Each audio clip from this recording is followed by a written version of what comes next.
People are getting fatter. Are you aware of it? Hold on.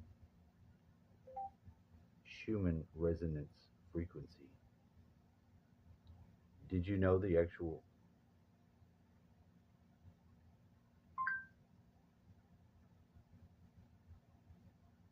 Schumann frequency is 7.29.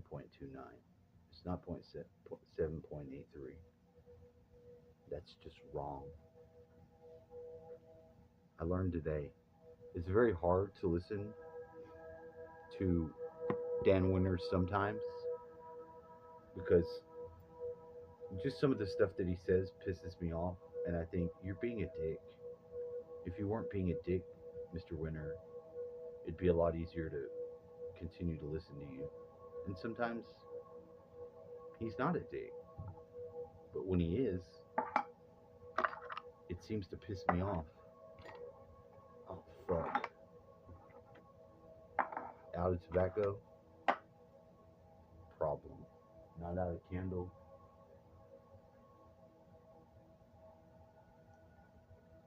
This candle, I like it. It smells great. It says bling. Uh, it's the most wild of candles. It's got an attitude. It doesn't want to. He wants to maybe catch me on fire, whereas I'm like, no, I don't feel like dying. Nice try. Uh-uh. This one's good too.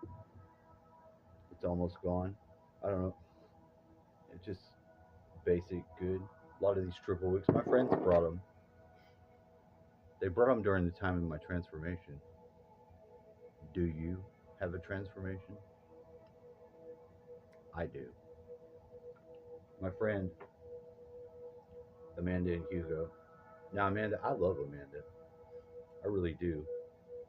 She had stayed here with us, me and my dad, and always had a little crush on her. I'm not gonna lie about that. She stayed in my room, and one night during the room, this was very hard for me. It was very difficult. But what I noticed about myself was I was on my best behavior for some reason because I used to smoke in there a lot, and I didn't smoke at all. Whatever I wanted to go on, didn't. It didn't. Now I did get upset when she went with the guy that got her pregnant with Nalea. That upset me because of all the painful stress I was under by having this hot ass woman in my bed. But I didn't mess with her. I do remember thinking that there was some footsies going on, and this footsies could have escalated very fast. But something happened, and there was nothing. And you know what? That's okay. One night, even we woke up from sleeping, which is all that went on. Fortunately or unfortunately, whatever it may be, I'm just saying. I didn't ever look.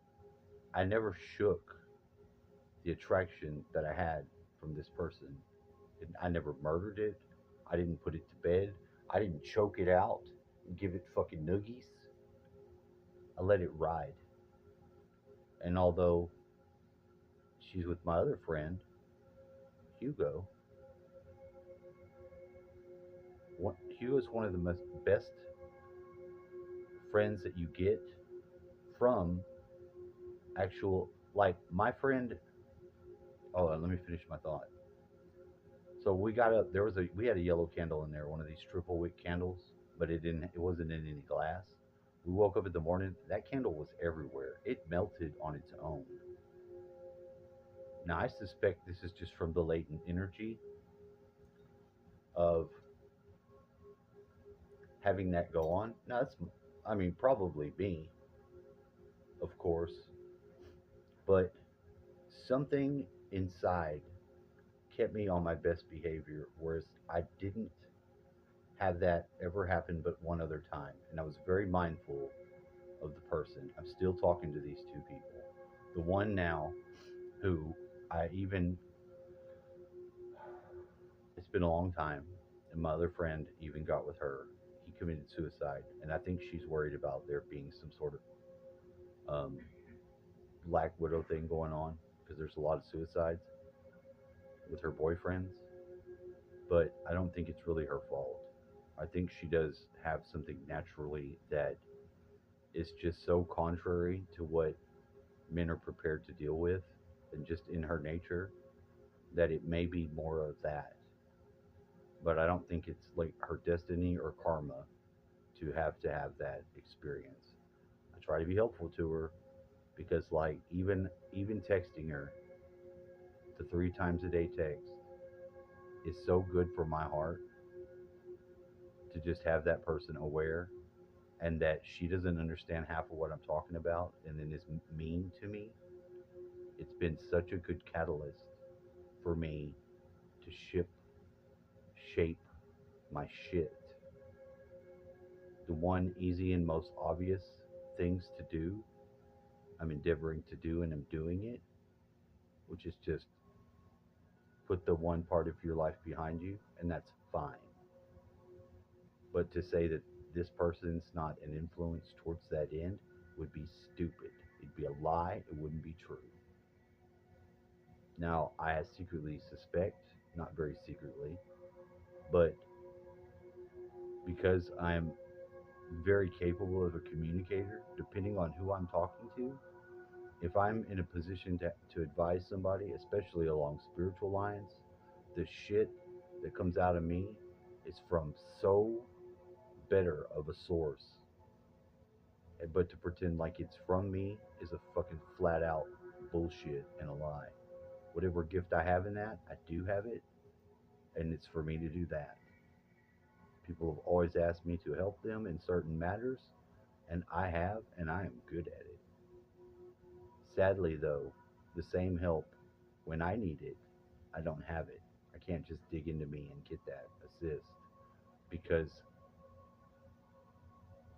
what I have to do to be me is suffer some of the same blinders, unknowings, and setbacks that I can advise someone through without even knowing their shit.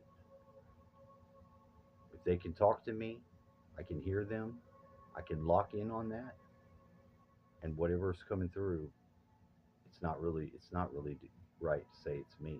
I've access to that information to give them to them,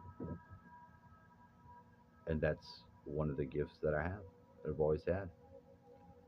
I don't know why it's that way, other than I still have to do my own shit for me.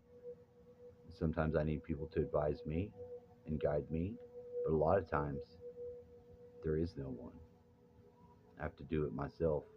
Now, I've found in times of great need that I am able to have a guide that isn't any physical person. It's there. And mostly this comes from the extended talking to yourself shit, which I began in earnest when my dad got a little sicker and he needed me to because he could hear me, and that was easy for him to know where I'm at around the house and stuff like that because I could still, even when talking, throw him a curveball by asking him something and tell if he was what was going on with him. It was a great aid in that. It wasn't anything I like set out to try to do, but I began to do it and found it useful in that because sometimes he heard people talking in here and there was nobody in here. And he gave me some very strange information. So I don't really know, other than the one time that I say that the voice that I talk to is my alter ego, Snickle Fritz. But it can basically be anyone. If I'm having a conversation and working something out in my mind, I can talk it out.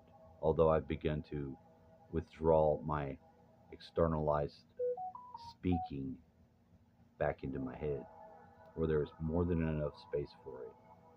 I don't have to talk to myself out loud. I can think it out and the same would occur. But it is a feature of being home health for my dad because it was helpful at the time. Just now, I'm quite aware that anyone that would hear me talking could judge me as crazy, which I do not care for. Thus, I don't do it any further than I need, but I have not fully stopped. And one time I did. I audited Snickle Fritz, my externalized voice consciousness, because I was watching a show, Deep Space Nine, and I wanted to know if Cisco's dad was dead. I asked Snickle Fritz, Snickle Fritz, is Cisco's dad with us, the living, or is he on the other side with you, the not so living? He said, Cisco's father has been on this side with us for 15 years. Now, I said this to myself using my own voice, but I had externalized this part of my consciousness as the outside part, calling it Snickle Fritz and saying that Snickle Fritz walks amongst the world of the spirit. This is why I said, is he with on your side or is he on my side? So it has access to that information. Now, whether I'm getting it from my right brain, which has the knowledge of everything just like yours, that may be the method I use to extract that information out. I don't think there was a ghost around me. I knew I'm talking to myself. It wasn't a joke, but I was doing it with my dad there. So my dad heard this. When I looked it up, I looked at when he died. Yeah, 15 years exactly. So I was like, hot damn, motherfucker. That's quite interesting.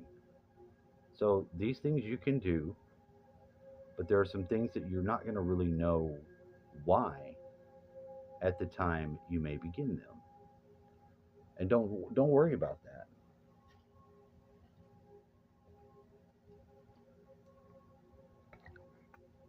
If you develop a method on the fly to do something or to even focus on helping someone else or whatever may be the case, you may find later on you get a better handle on what is actually going on that could not occur at the onset. Some people need to know everything about whatever the new thing is before they can commit to doing it. That keeps you from having a lot of experiences that are very positive and watering to your soul. So don't beat yourself up about dumbass shit. Go with your gut, let your intuition lead you to some degree, or at least let it be there to guide you so that when it gives you a sign, a clue, or whatever, you can run with it. Sometimes you might get the intuitive clue that you can do something and then kick that up to the imagination and then create.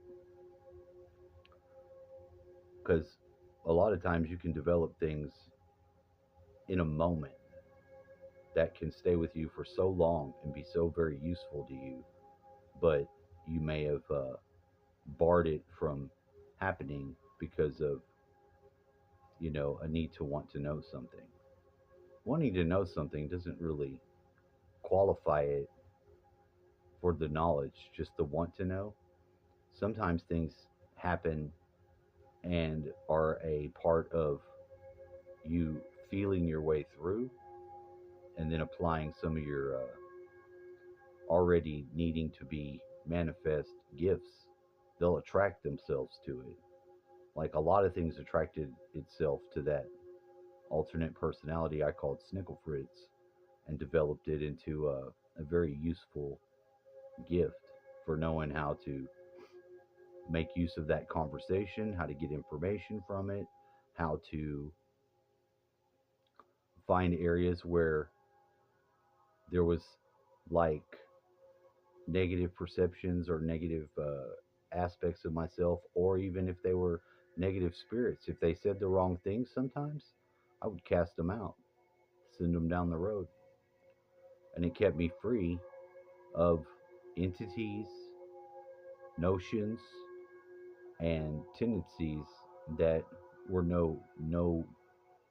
not to be having a home within me or my life or my body.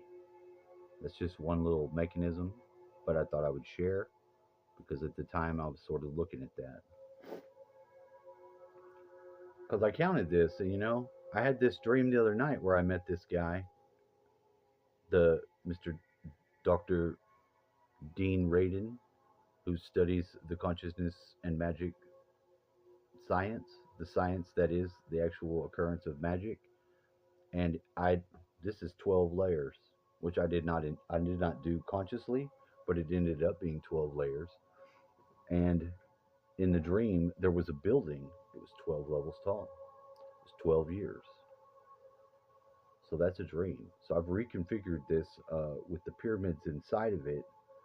I started with the yellow one, which is like the ego to be transformed. Then I took the orange one, the sacral chakra one I have. That's the emotions that are driving this change. And then at the top, which is the uppermost pyramid, I put the green one for the heart. And it interfaces with this pyramid that points down and focuses into it. So it channels it in. So there's a transformative process going on with this orgone device that I've made, which I'll call something when I decide it has a name. Until then, it is just a mechanism of transformation and an assistance in that transformation tool. So I thought I would share that because I've shared part of it as I've gone, but that's really the summary. By the top, I took some brass pins that are like rivets for canvas, the circles that you put together to make a hole have an actual beefed up hole that were brass. I put those, sprinkled those around the top of the pyramid as it poked through, and then I covered that in sand. So that's an orgone device because the alternating layers make it so. Although I didn't put metal and then not metal in every wax layer, I have the orgone in the center, which makes a column. And I lined it up pretty good for as difficult as that was. The first two I just dropped in there and landed in the middle. The last one I got right. And I even put a magnet. It's sitting on a magnet that I lined up at the table and got its position right with a compass because that's how I roll.